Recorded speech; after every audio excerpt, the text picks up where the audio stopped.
Queremos dar la bienvenida a todos nuestros hermanos y amigos que fielmente sintonizan este canal para estudiar la palabra de Dios a través del estudio del folleto de Escuela Sabática.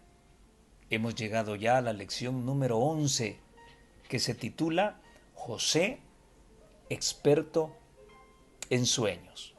Una palabra de oración antes de iniciar nuestro estudio. Padre amado, nuevamente venimos delante de tu presencia para suplicar, Señor, tu compañía al repasar el estudio de esta semana. Impresionante, un paladín más de la justicia, José. Cuántas vicisitudes, cuánto sufrimiento, cuánta mala suerte aparentemente, pero finalmente se convirtió en uno de los grandes de la historia antigua. Permite que tu espíritu pueda fijar en nuestro entendimiento esos tramos maravillosos de la vida de José que revelaron su amor hacia ti y su rectitud hacia ti. Nuevamente nos depositamos en tus preciosas manos, en el precioso nombre de Jesús. Amén y amén. José, experto en sueños. Experto en sueños. El título contrasta con lo que más tarde le dice José a Faraón, que él no tiene la facultad de descifrar sueños. No es él el que tiene ese poder. ¿Les recuerda esto a Daniel? Lo mismo ocurrió en la corte de Nabucodonosor. Es una forma humilde de demostrar que ese don no es meritorio, solamente viene del Señor. El texto clave para esta semana fue Génesis 37:19, donde hablan los hermanos de José y dijeron el uno al otro: he aquí viene el soñador. Lo más trascendental en la vida de José fue el rencor, el odio, la envidia que sus hermanos le tenían. Esa relación no tan favorable para José fue la que abrió el camino para que esta historia se desarrollara como se desarrolló y que finalmente llegara al final que Dios le quiso dar. Pero ¿dónde estaba el origen de la envidia de los hermanos de José hacia José? Pues bueno, recordemos que Jacob amaba más a José. Y habían dos razones poderosas. En primer lugar, era hijo de la mujer que amaba. Y en segundo lugar, era el primogénito de la mujer que amaba. ¿Se acuerdan de aquella olimpiada reproductiva entre Jacob y Lea y sus sirvientas, y luego finalmente Raquel solamente pudo darle 2 hijos? José, que fue el primogénito en el caso de ella, y Benjamín, que lo tuvo durante el parto, que finalmente falleció. Así que 2 razones muy fuertes. Era el hijo de la mujer que amaba y era el primogénito de la mujer que amaba.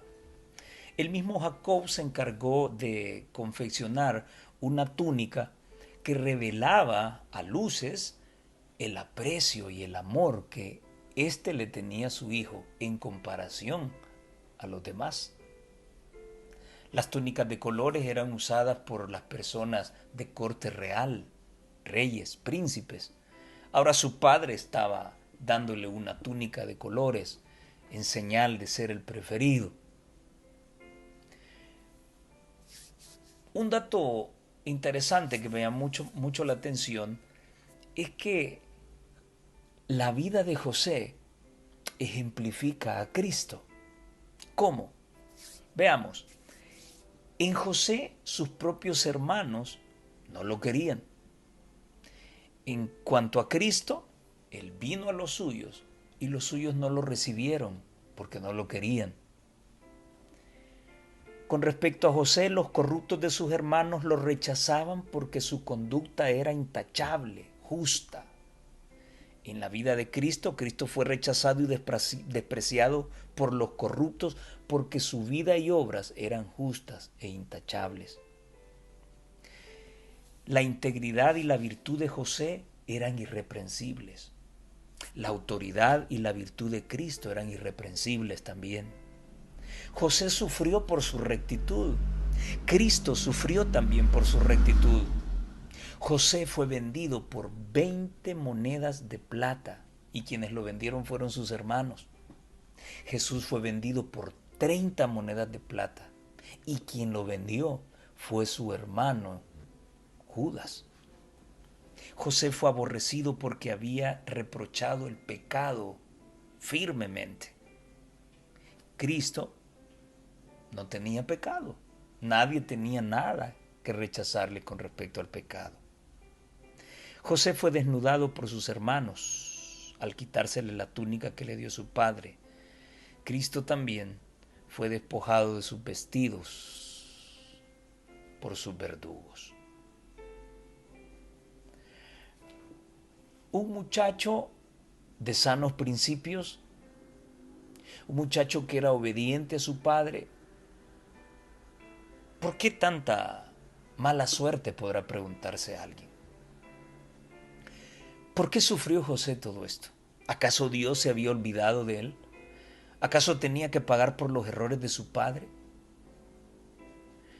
¿Estás pasando un mal momento en este momento, así como José pasó todo lo que tuvo que pasar? Entonces, si ese es el caso, esta cita que voy a compartir contigo es para ti también. Y la he sustraído en Lugares Celestiales, página 267. Y dice lo siguiente: Nuestro Padre Celestial no aflige o lastima voluntariamente a los hijos de los hombres. Tiene su propósito en el torbellino y en la tormenta, en el incendio y en la inundación. Siempre hay un propósito. El Señor permite que vengan calamidades sobre su pueblo. Oigan bien esto. Y escúchalo bien tú que tienes problemas en este momento. El Señor permite que vengan calamidades sobre su pueblo para salvarlo de peligros mayores. Desea que cada uno examine su corazón estrecha y cuidadosamente y entonces se acerque a Dios para que Dios pueda acercarse a Él. Claro, muchas veces nos ocurren cosas que son el producto de nuestras malas decisiones. Pero aún esas consecuencias Dios las utiliza para dejarnos una lección y para librarnos de problemas mayores. De tal manera que nuestro espíritu pueda prepararse para acercarnos a Él y Él pueda acercarse a nosotros. Qué interesante. Y sigue diciendo, nuestra vida está en las manos de Dios. Él ve peligros que nos amenazan que nosotros no podemos ver. Es el dador de todas nuestras bendiciones, el ordenador de todas nuestras vicisitudes. Puede permitir que venga sobre su pueblo lo que llene su corazón con tristeza, porque ve que necesita enderezar la senda para sus pies, para que el cojo no se salga del camino. Conoce nuestra condición y recuerda que somos polvo. Aún los mismos cabellos de nuestra cabeza están contados. Las pruebas nos llegan a todos para inducirnos a investigar nuestros corazones, para ver si está purificado de todo lo que contamina. El Señor constantemente trabaja para nuestro bien presente y eterno. Ya lo hemos dicho en otras ocasiones, la fe solamente se desarrolla en la tribulación. Nadie busca a Dios cuando las cosas van bien. son muy pocos, muy pocos.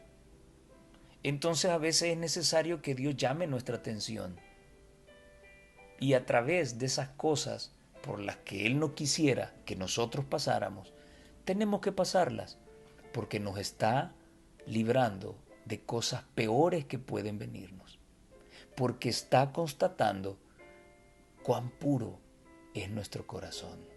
Qué grande Dios, muy grande. Problemas familiares en la en la familia de Jacob. Jacob, una vez que se estableció en la tierra, comenzó a tener problemas desde el seno de su propia familia. ¿No te llama eso la atención? En este momento, no es el papado romano el que está poniendo tropiezos en la predicación del Evangelio. No, somos nosotros mismos.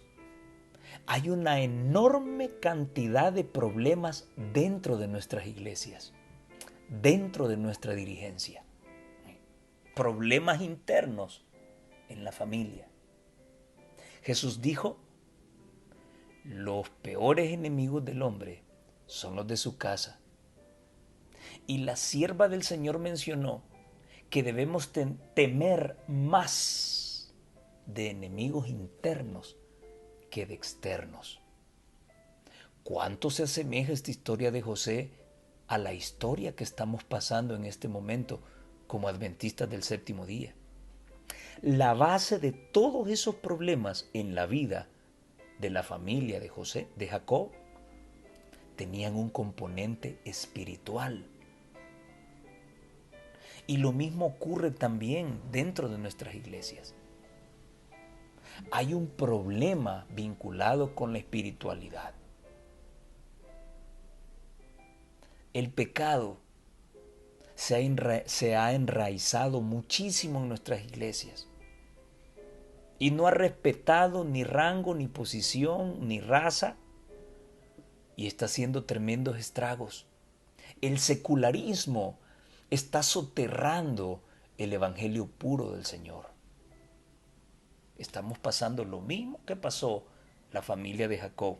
Los hermanos de José lo aborrecían, le tenían envidia y siempre se dirigían a él con violencia. Las razones, dos razones. La primera, siempre llevaba un informe a su padre de la mala conducta de sus hermanos.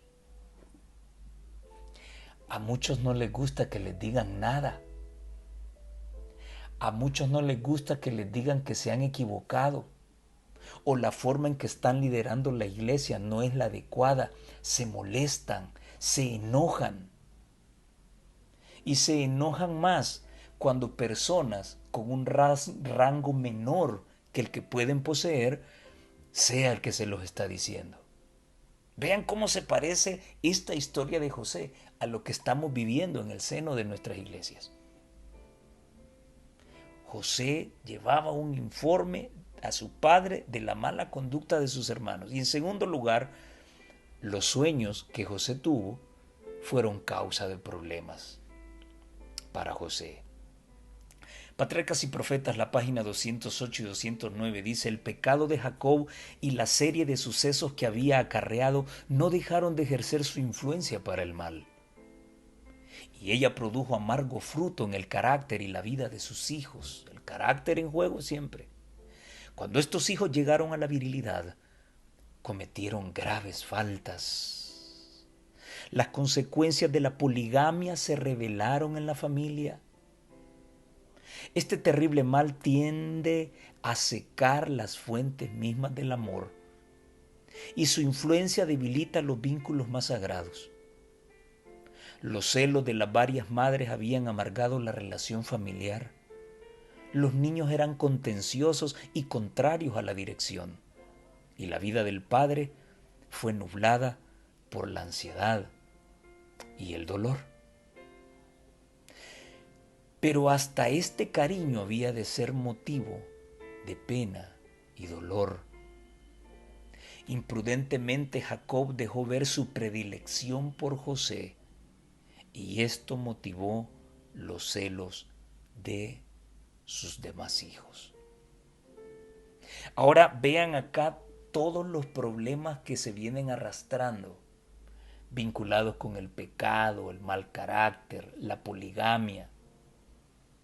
Algunos tontamente cuando están pecando tratan de buscar excusas en estas historias y decir de que, bueno, a la larga pues fueron hombres de Dios y Dios les permitió tener un montón de mujeres. ¿Por qué no puedo tener yo un montón de mujeres? Vean las consecuencias. Aparentemente parece ser que Dios no dice nada, pero observen las consecuencias. ¿Hasta dónde están repercutiendo? Y hoy lo estamos viendo fuertemente en el carácter de los hijos de Jacob. José era diferente y por eso su padre lo amaba también. Veamos lo que dice Historia de la Redención, página 102. José escuchaba las instrucciones de su padre y temía al Señor.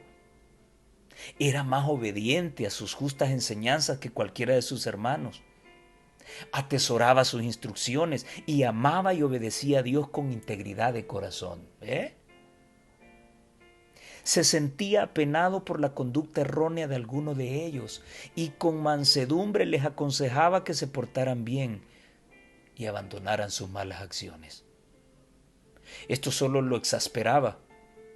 José aborrecía el pecado de tal manera que no podía soportar que sus hermanos pecaran contra Dios. Y de igual manera, hermanos, hay muchos hermanitos fieles y sinceros que gimen y claman por todos los pecados que se están observando hoy en la iglesia. No toleran el pecado. Y cuando vienen a señalar el pecado o cuando vienen a corregir la conducta de los que están en pecado, eso ya no le gusta a nadie. Y hemos llegado hoy en día al punto de llamarle tontamente disidente al que está señalando el error, mientras el que está en pecado y el que está cometiendo errores, ese está bien delante de la presencia de Dios. A esos niveles de... ¿qué? ¿Cómo podríamos llamarle? No quiero ser tan ofensivo. A esos niveles de ignorancia hemos llegado. Tan embriagados estamos del vino de Babilonia que no podemos darnos cuenta de que música extraña ha entrado en nuestra iglesia, una falsa adoración ha entrado en nuestra iglesia. Tremendo. Las costumbres del mundo están entrando en la iglesia. Y los que señalan esas situaciones son los disidentes. Y los que las permiten son los que están bien delante de Dios. ¡Wow! ¡Qué terrible! ¡Qué terrible! Recordemos esto, qué hermoso. José no toleraba el pecado. José aborrecía el pecado de tal manera que no podía soportar que sus hermanos pecaran contra Dios. Informó del asunto a su padre con la esperanza de que su autoridad contribuyera a reformarlos. Esta presentación de sus errores enfureció a sus hermanos. Se daban cuenta de que su padre amaba mucho a José y le tenían envidia. Esta se convirtió en odio y finalmente en crimen. ¡Wow! ¡Qué barbaridad! Esa envidia se tornó en odio y finalmente en crimen. Y con esto vamos a amarrarnos al día lunes, el ataque a José. ¿Cómo es que un siervo de Dios, fiel, entregado, comprometido, consagrado, pueda sufrir tantas penalidades? ¿Acaso Dios no se interesa por sus hijos? ¿Ocurre esto en nuestros días? ¿Existe dentro de la iglesia gente que puede odiarte tanto por tu forma de ser, por tu liderazgo, por tu rectitud, porque no estás de acuerdo con la corrupción? ¿Es posible que exista esto en la iglesia de parte de aquellos que se hacen llamar tus hermanos? Pues lastimosamente sí, mis hermanos. Es tremendo cuando te das cuenta que hay gente que siempre te envidió. Gente a quien siempre la irritabas por tu forma de ser, por tu forma de predicar, por tu forma de liderar. Lamentablemente existe. Por eso te voy comparando esta historia en la vida de José con lo que está ocurriendo dentro de nuestras iglesias, porque es lo mismo. Hay muchos que están clamando y señalando el pecado en la iglesia y a otros no les gusta. Y a esos que no les gusta es la mayoría. Es la mayoría. Y lamentablemente, muchos de ellos tienen el poder de legislar. Quiero compartir contigo lo que dice Patriarcas y Profetas, la página 343 y 344. 2 veces el pacto de Dios y sus estatutos fueron desechados por el mundo. 2 veces. Tanto los antediluvianos como los descendientes de Noé rechazaron la autoridad divina. Entonces Dios hizo un pacto con Abraham y apartó para sí un pueblo que debía llegar a ser depositario de su ley. La simiente de Dios comienza a aparecer, pero Satanás en el camino, como una enredadera, como un matapalo, comienza a enrollarse en ella y comienza a ocasionar problemas de tal manera que su objetivo es hacerla pedazos. Pero al final Dios siempre sale adelante. Y ahora encontramos a un muchacho, José, con grandes cualidades, firme para señalar el pecado. Sí, pero ahora Satanás va a intentar destruirlo a través de la envidia de sus hermanos, que se convirtió en odio y en muerte. Satanás empezó enseguida a tender sus lazos para seducir y destruir a este pueblo. Los hijos de Jacob fueron inducidos a contraer matrimonio con gentiles y a adorar sus ídolos. Pero José fue fiel a Dios y su fidelidad fue un testimonio constante de la verdadera fe. Para apagar esta luz, obró Satanás mediante la envidia de los hermanos de José, quienes le vendieron como esclavo a un pueblo pagano. Sin embargo, Dios dirigió los acontecimientos para que su luz fuera comunicada al pueblo egipcio.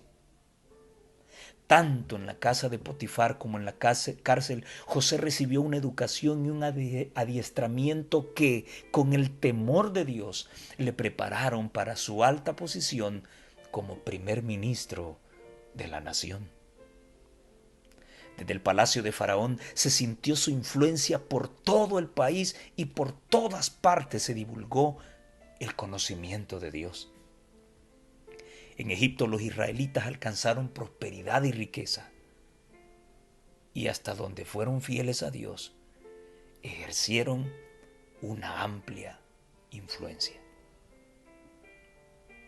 Siempre que alguien se levanta de parte de Dios, señalando el pecado y la corrupción, los malos procedimientos, siempre se levantará Satanás para contrarrestarlo y destruirlo. Y podrá ser enviado a la cárcel, podrá ser golpeado. Podrán pasar muchas cosas en su vida, pero todo lo que le ocurra, Dios lo utilizará para el bien de su causa y para el bien de ese siervo. Y finalmente, Dios es quien triunfa.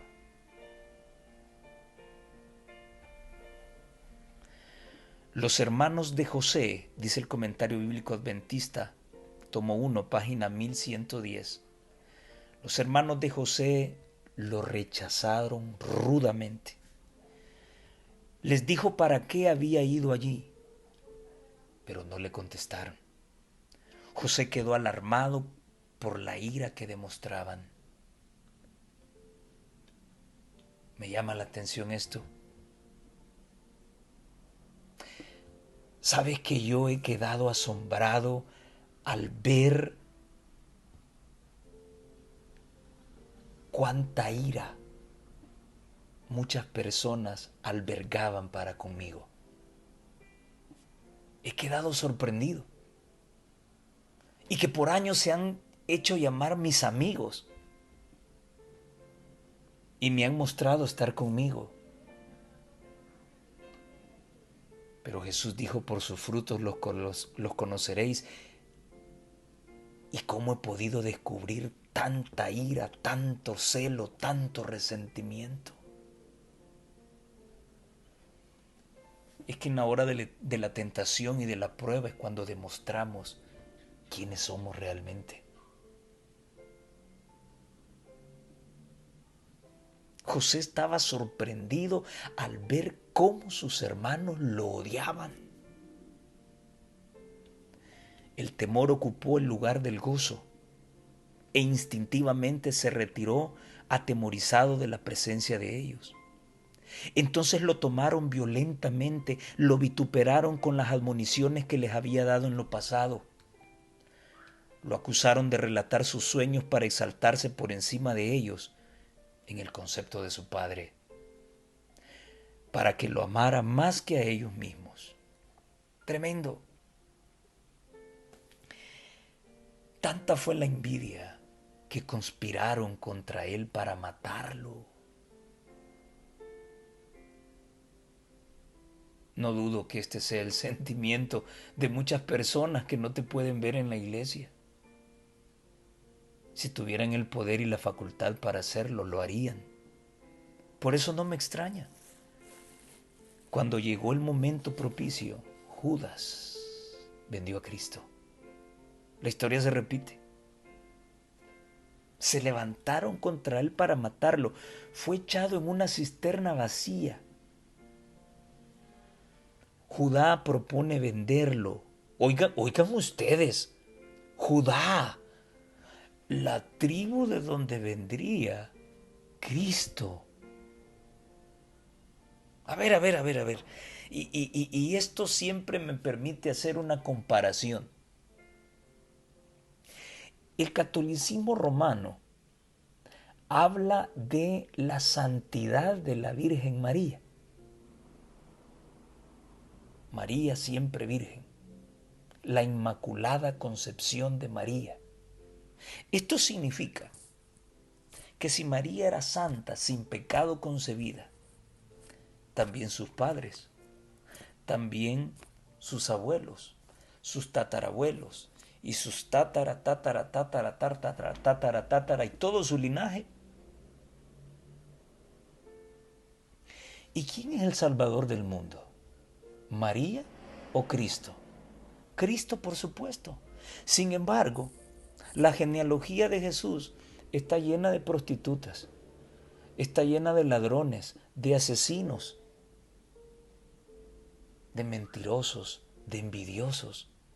¿Cómo es que aquel que fue el que trajo salvación al mundo trae un linaje lleno de pecado?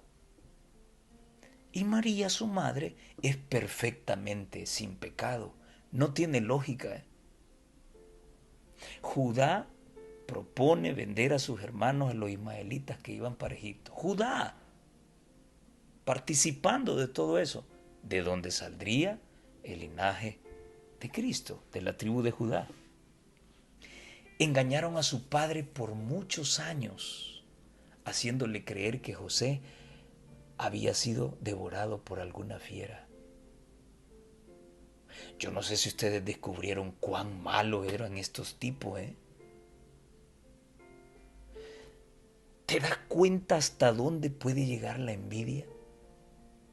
No te deja pensar, solo te sumerge en la maldad y comienzan a fluir los malos pensamientos. ¿Cuántos hermanos, hermanas, pastores, líderes de iglesia tienen ese carácter dentro de nuestras iglesias? Y se incluyen muchos pastores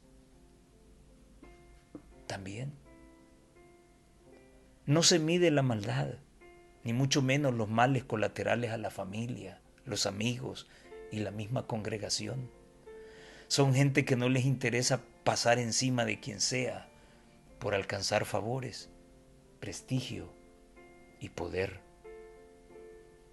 Cuán importante es tener un buen carácter al servicio de Dios, ¿no?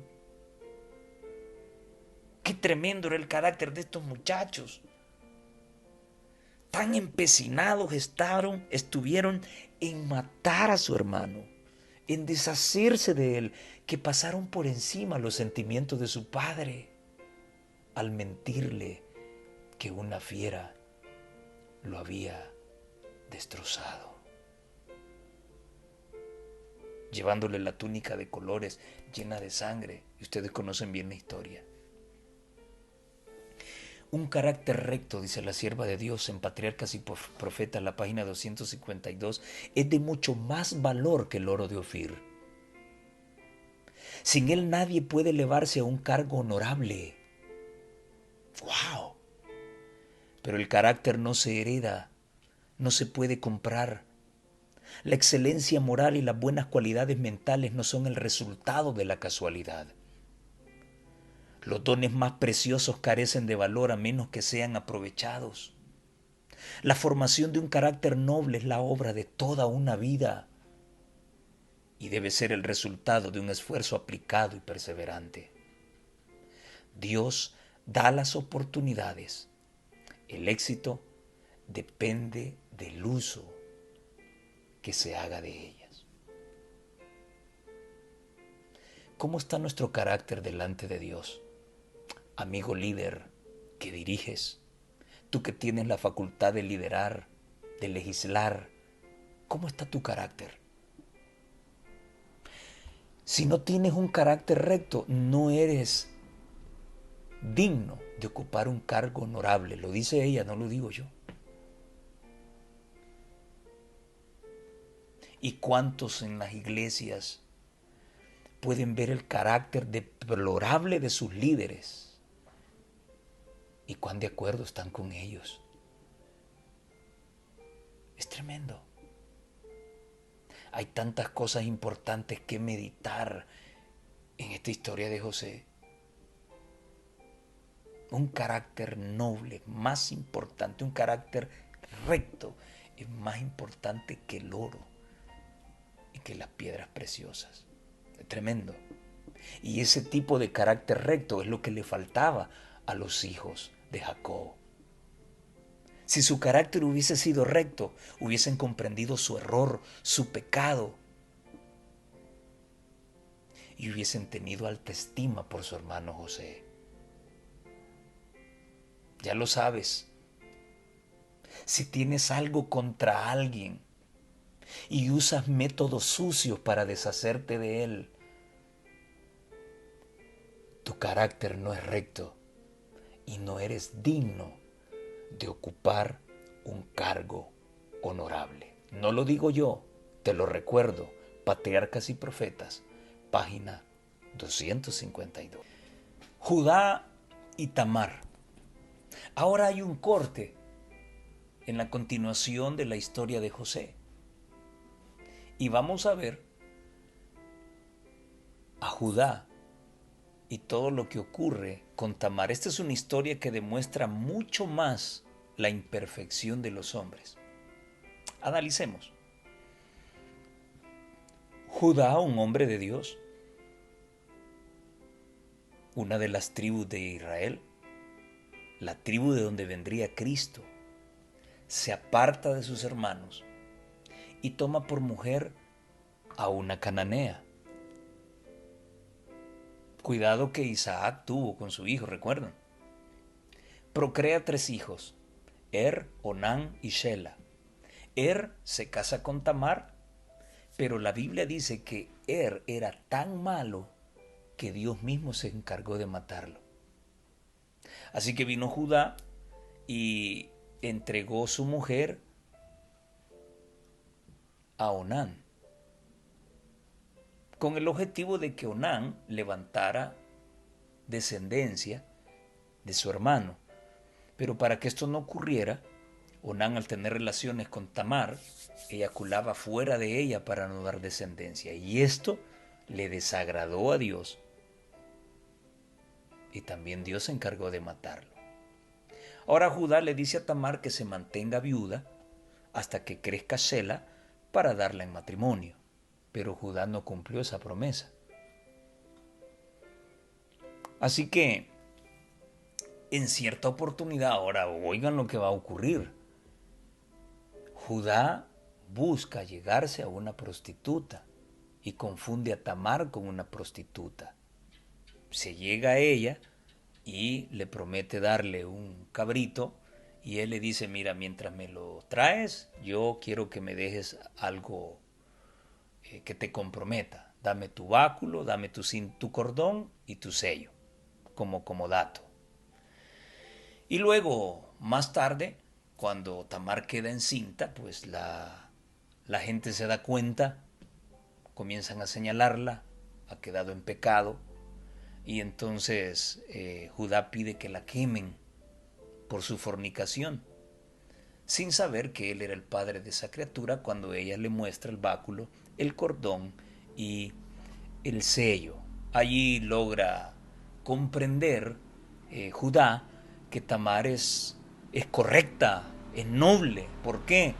Porque él prometió darla a Shela en matrimonio y no lo hizo. Así que pues este fue el desenlace de esa historia. A pesar de ser hombres de Dios, cayeron en adulterio, en sexo ilícito al buscar prostitutas, en traiciones, engaños, etc. Ahora, te hablo a ti, hermano varón, porque son pecados en los que comúnmente los hombres caemos. Así que te hablo a ti, hermano varón. ¿Todas estas historias fueron escritas para que nosotros hiciéramos lo mismo? Soy un pastor de iglesia, soy un anciano de iglesia. Y pues, ¿qué de malo hay que yo caiga en pecado con alguien? ¿Y acaso no estos grandes hombres fueron hombres de Dios y cometieron los mismos errores y Dios estuvo con ellos? ¿Para eso fue escrito todo esto? Quiero leerte lo que dice Patriarcas y Profetas, la página 272 y 273. La inspiración registra fielmente las faltas de los hombres buenos que fueron distinguidos por el favor de Dios. En realidad, sus defectos resaltaban más que sus virtudes. Muchos se han preguntado el porqué de esto, y ha sido motivo de que el infiel se burle de la Biblia. Pero una de las evidencias más poderosas de la veracidad de la Escritura consiste en que ella no hermosea las acciones de sus personajes principales ni tampoco oculta sus pecados. Las mentes de los hombres están tan sujetas a prejuicios que no es posible que la historia humana sea absolutamente imparcial. Si la Biblia hubiera sido escrita por personas no inspiradas, habría presentado indudablemente el carácter de sus hombres distinguidos bajo un aspecto más favorable. Pero tal como es, nos proporciona un relato correcto de sus vidas. Y esto lo comparo con los escritos católicos. No hay nadie en el clero católico que hable mal de sus papas. ¿Y cuántos papas en la historia se dieron al homosexualismo? Tuvieron relaciones con una enorme cantidad de mujeres. Tuvieron hijos que más tarde llevaron al poder como papas o los pusieron en los lugares más elevados del clero católico. Ellos solo cuentan la historia bonita, pero no las corrupciones de sus altos jerarcas. La Biblia no es así, dice ella. No pasa por alto los errores de estos grandes hombres de Dios. Y sigue diciendo, los hombres a quienes Dios favoreció y a quienes confió grandes responsabilidades fueron a veces vencidos por la tentación y cometieron pecados, tal como nosotros hoy luchamos, vacilamos y frecuentemente caemos en el error. Sus vidas, con todos sus defectos y extravíos, están ante nosotros para que nos sirvan de aliento y amonestación, no para hacer los mismos errores que ellos cometieron, no, que nos sirvan para aliento, que así como Dios los restituyó, también nosotros seremos restituidos, y amonestación también, porque sufriremos las mismas consecuencias que ellos recibieron. Si se los hubiera presentado como personas intachables, nosotros, con nuestra naturaleza pecaminosa, podríamos desesperar por nuestros errores y fracasos. Pero viendo cómo lucharon otros con desalientos como los nuestros, cómo cayeron en la tentación como nos ha ocurrido a nosotros, y cómo, sin embargo, se reanimaron y llegaron a triunfar mediante la gracia de Dios, nos sentimos alentados en nuestra lucha por la justicia. ¡Qué maravilloso! Cobremos ánimo. Cobremos ánimo. Dios está dispuesto a hacer grandes cosas en aquellos que se dejen guiar por Él. En todos aquellos que se acerquen a Él con corazón sincero. Pero estas historias no han sido dejadas. Pero, bueno, si Judá se metió buscó sexo ilícito con alguien, pues yo puedo hacerlo también. No, ese no es el mensaje. El mensaje es demostrar que estos hombres tuvieron luchas y vicisitudes como nosotros las tenemos. Y el llamado de atención es a persistir, a buscar los caminos de Dios. La semana pasada te dije que nadie aprende a manejar para andar chocando su vehículo cada rato. Nadie. Aprendes a manejar para hacerlo de la manera más perfecta y no provocar accidentes. Pero sin embargo, en más de alguna ocasión te han golpeado el vehículo. O tú sin quererlo has chocado con alguien.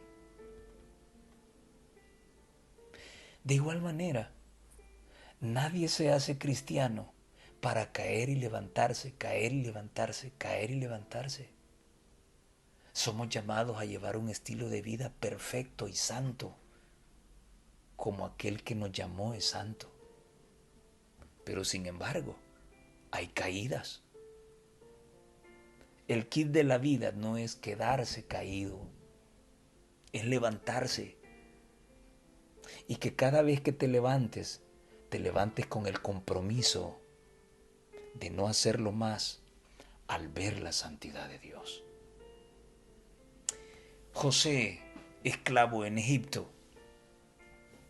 La Biblia dice que Jehová estaba con José y fue varón próspero. Qué bonito que así se dijera de nosotros, ¿no? Jehová está con esa persona. ¿Y por qué lo dice? Todo lo que toca lo prospera. Precioso, ¿no? Interesante. El amo de José, Potifar, se dio cuenta que Jehová estaba con su siervo, de tal manera que todo lo que José tocaba o hacía, Jehová lo prosperaba. Así que inmediatamente él decidió ponerlo como principal de toda su casa. ¡Qué maravilloso testimonio damos al mundo, a los incrédulos, cuando estos ven a Jehová en nuestro rostro! Pero bueno, cuando todo va bien, el enemigo de las almas lo arruina todo y aparece la tentación. Y ustedes conocen muy bien la historia.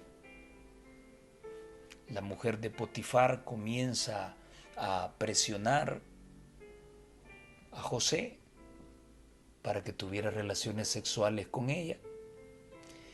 Y hay una cosa que me encanta, queridos jóvenes, y subrayen el versículo 9 del capítulo 39.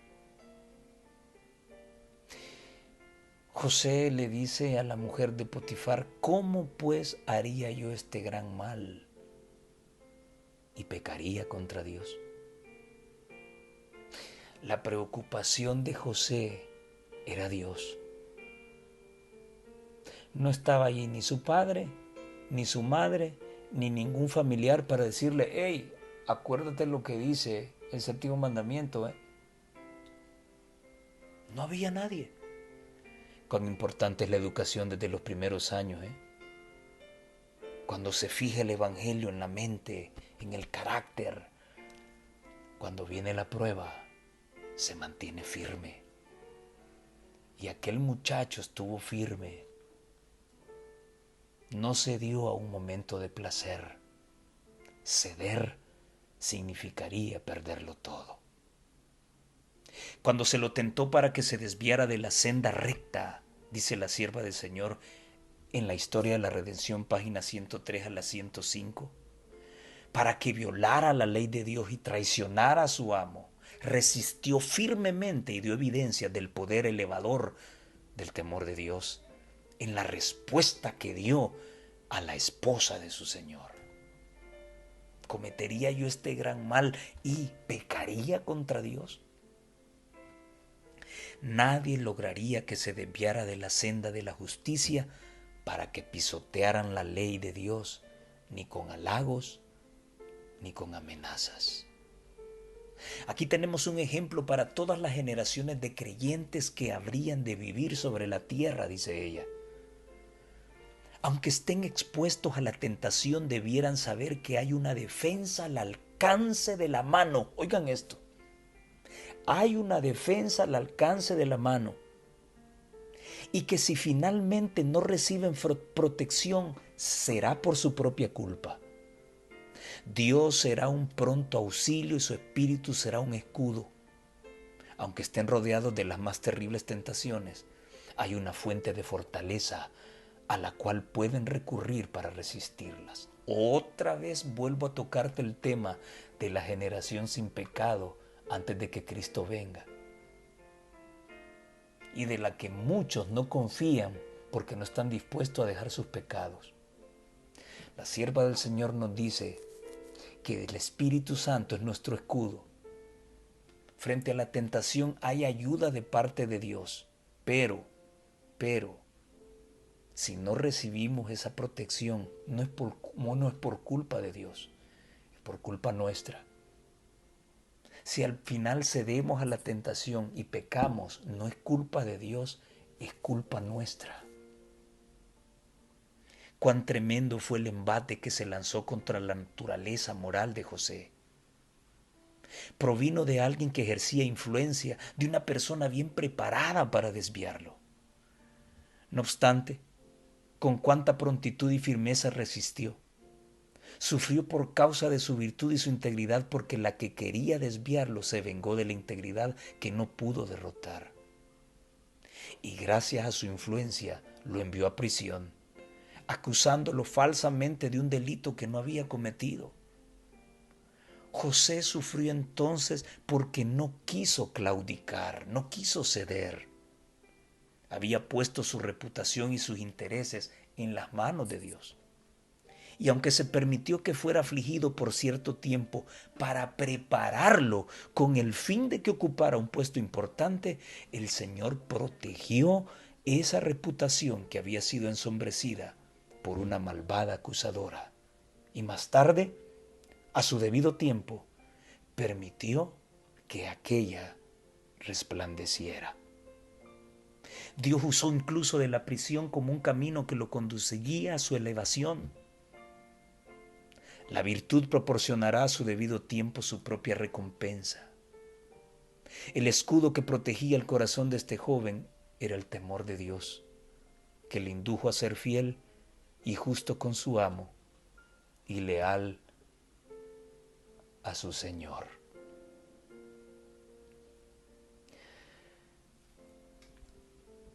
¿Cuántos prefieren ser más leales a un manual de iglesia que a Dios?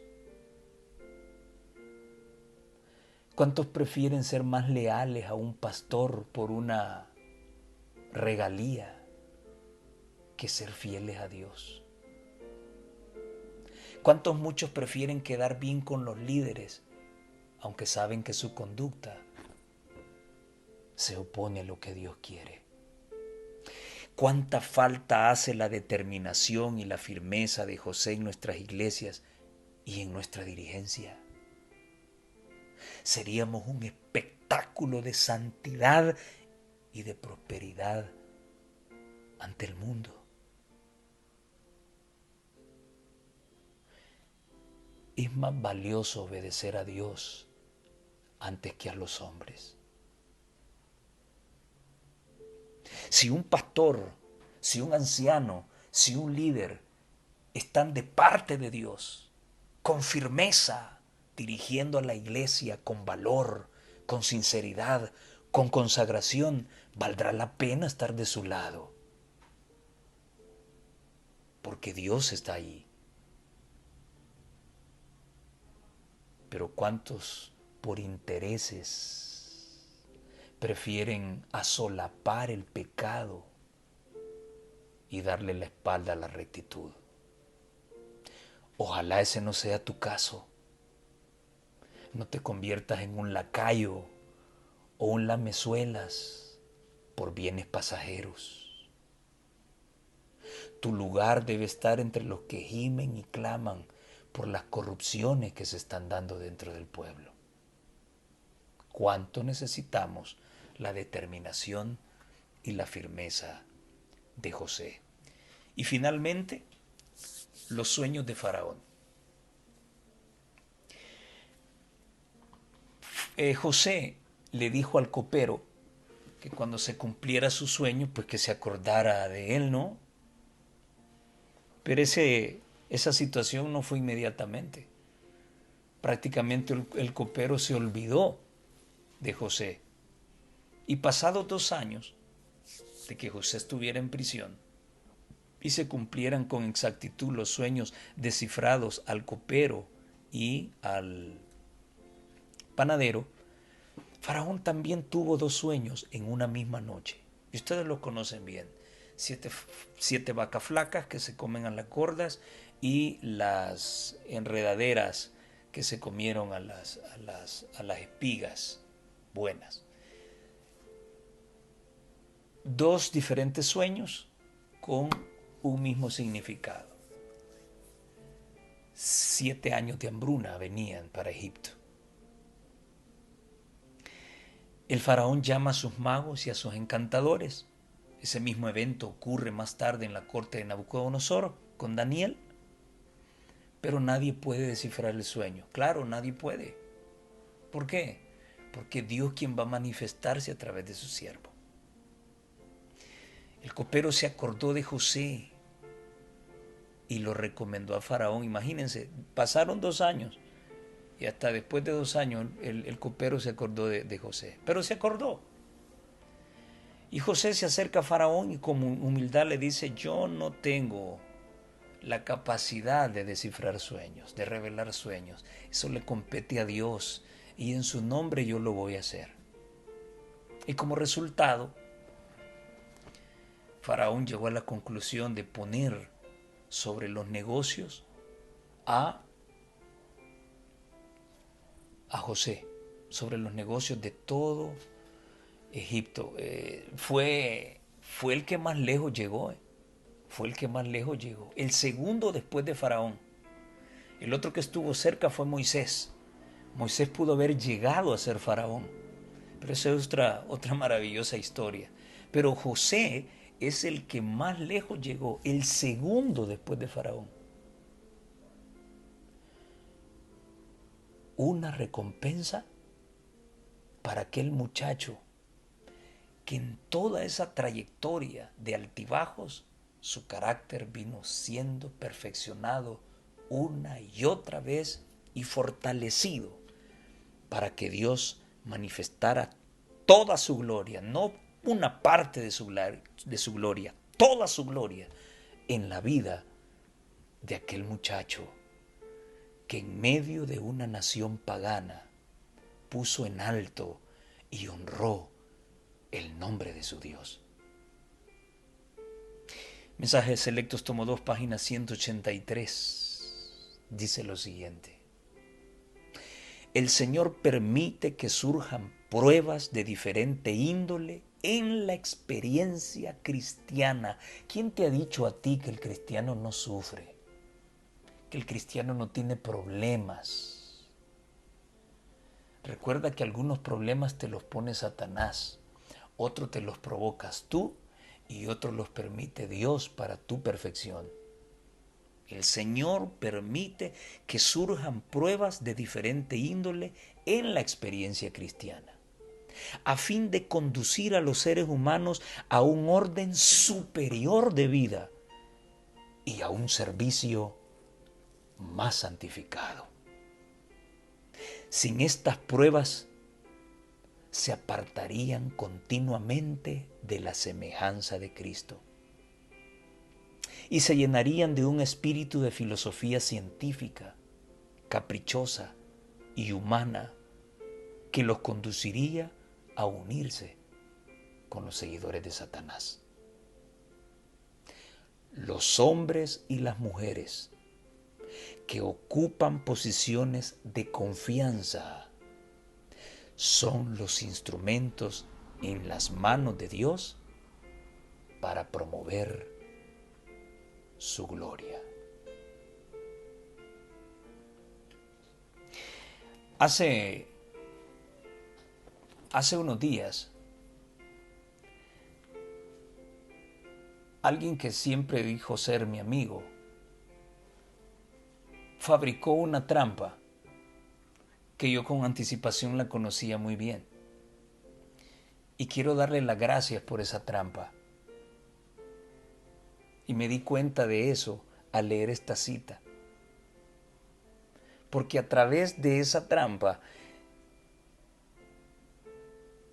puedo darme cuenta que Dios me está llamando a un nivel superior de vida y a un servicio más santificado. Esa es la finalidad de las pruebas y las vicisitudes en la vida cristiana. Entre más pruebas tienes el privilegio y la oportunidad de que Dios te pula, de que Dios pueda medir tu resistencia al mal, tu capacidad de perdonar y tu capacidad de amar. Yo le digo al Señor, Señor, no tomes represalias contra las personas que me hacen daño, ni con sus esposas, ni con sus hijos.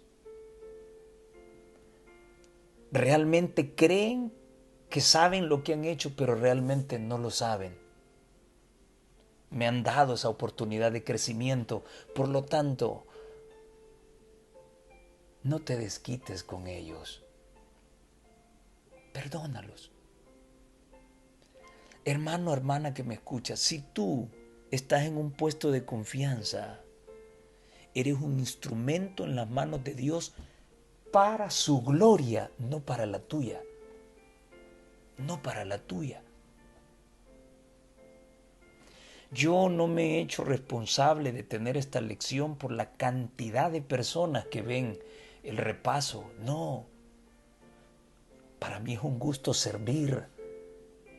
Para mí es un gusto exaltar a través de la palabra de Dios el honor de Dios. Así como Él estuvo dispuesto en hacer grandes cosas en la vida de José.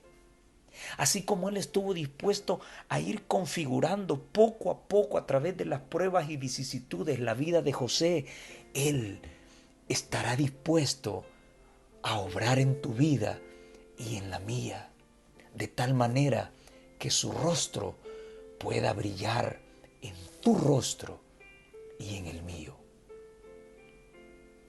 ¿Cuántos estarán dispuestos a aceptar el transitar por ese camino, así como José, para al final salir purificados, con más poder para servir, con más poder para amar, con más poder para perdonar? Es mi deseo y oración que abras tu corazón al Señor y le permitas trabajar en tu vida así como lo hizo en la vida de José. Que el Señor te bendiga y nos vemos en la próxima.